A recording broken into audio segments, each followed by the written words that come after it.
Tapos na ang Pasko. Babalik na tayo ngayon sa ating mga proyekto.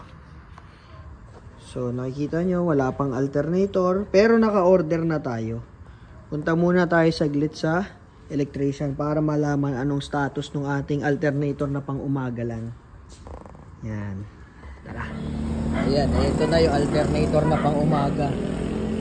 So makikita nyo, ni-rewind na ito. Hindi na siya original.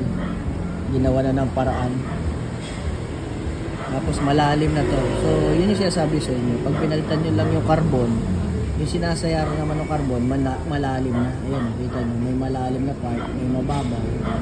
Kahit palitan mo ng carbon, hindi na rin tatagal. Tapos bearing, maingay na rin. Ayan, ang maayos na bearing, hindi ganyan kabilis umikot, saka may walang tunog. Usually pag bumili kayo bagong bearing, no, saglit lang umikot yan, tahimik lang pati. Pag ganyan, may makaluskos yung tunog, tuyot na yan sa loob. Nagawa na rin ang paraan ng dating may-ari. Sunog.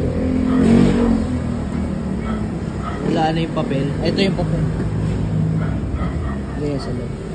Okay pa IC, bossing? Okay pa tong rectifier. Itong IC kasi hindi na titisiyan ka lang yung actual. Nawawala naman yung ano niya, indicator. Okay. Nagawa na ng paraan. So talagang ayaw sumuko na may-ari nito. Inisa-isa yung pyesa. IC muna, tapos ni-rewind muna. Hindi na lang pinalitan ng buo. Mapapagastos ka pa niya pag ganyan, pa isa-isa. Tapos kagaya ngayon, no, pinalitan mo na ng IC, pinalitan mo, ni-rewind mo na. Wala pa rin. Eh, di palit ka na ng buo niyan. Mas maigi. Japan surplus o kaya mga used na maayos pa. Marami dito, kaila kuya. Sige.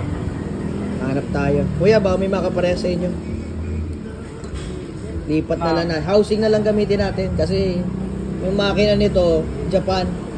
So, masikip. Pag nag-convert ng bracket, mahirapan. Kung meron na saktong-sakto. Lipat na lang natin laman loob. Alaman ko. Housing lang matira.